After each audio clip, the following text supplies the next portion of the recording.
میرا نام وقار احمد ہے اور میرا تعلق شعبہ بزنس سے ہے۔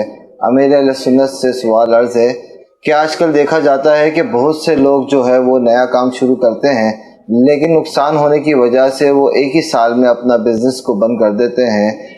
تو اسلام کی روشنی میں کچھ بنیادی اصول بتائیں جس سے اس کے کام میں برکت بھی ہو اور وہ استقامت سے کام بھی کرتا رہے۔ امیر اہل سنت صاحب، میرا آپ سے یہ سوال ہے کہ کاروبار میں ترقی کے حوالے سے کچھ ارشاد فرمائیں کہ کاروبار میں ترقی کرنا چاہیں تو ہمیں کیا کرنا چاہیے؟ اس میں حکمت عملی ہو، ایک تو اللہ پر توکل، یہ تو ضروری ہے۔ اللہ پر توکل رکھے اور یہ یقین رکھے کہ میرے مقدر میں جتنا ہے اتنا ہی ملے گا، اس سے زیادہ نہیں ملے گا اور سے کم بھی نہیں ملے گا۔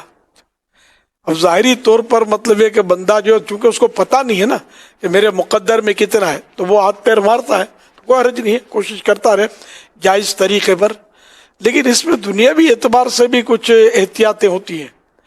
بعض بیچنے والے جو ہوتے ہیں دکاندار، وہ غصے والے ہوتے ہیں، نو لفٹ کرتے ہیں، اچھا، اور گاہک کے ساتھ ان کا رویہ بعضوں کا اچھا نہیں ہوتا، یا ایک ہی گاہک سے وہ سارا کما لینا چاہتے ہیں کہ اسی کو مطلب اسی سے مجھے سارا نفع مل جائے اور میری دیہڑی بن جائے، تو یوں وہ ناکام ہو جاتے ہیں۔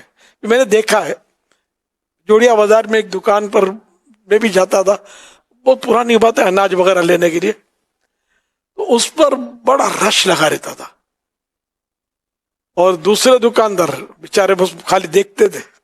تو خیر یہ تو لک بھی ہے، مقدر بھی ہے، تو وہ اس کا بھاؤ واجبی ہوتا تھا، اور سارے گاہکوں کو یعنی کہ یوں سمجھو تشفی ہو جاتی تھی، اور رش اتنا ہوتا تھا جیسے مفت بانٹ رہا ہو، حالانکہ مفت نہیں بانٹتا تھا۔ یوں اگر بھاؤ تال میں احتیاط کریں گے، ایک سے سارا لوٹنے کی کوشش نہیں کریں گے، کم نفع پر کام کریں گے، اور گاہک کو جانے نہیں دیں گے، چاہے کتنا ہی کم نفع ہو جانے نہ دے، تو اس طرح انشاءاللہ یہ کہ آپ کے کام میں برکت ہوگی۔ اور سب سے بڑی بات یہ کہ اللہ پاک پر نظر رکھے۔ اب وہ سال بھر میں بند کر دیتے ہیں، فلاں کر دیتے ہیں، یہ تو اپنا اپنا مطلب کہ ذہن ہوتا ہے کہ بعض اوقات بہت لوگ جلد باز ہوتے ہیں، جلد بازی کی وجہ سے وہ چاہتے ہیں کہ راتوں رات یہ وہ اربوں پتی بن جائیں، تو ایسا ہوتا نہیں ہے۔ شروع میں کہا جاتا ہے کہ گھر کی کھچڑی کھانی پڑتی ہے، تو ایک دم سے کاروبار کو فوراً وائنڈ اپ کر دینے کے بجائے اس پر غور کرتا رہے کہ یہ کیسے اس میں بہتری آئے۔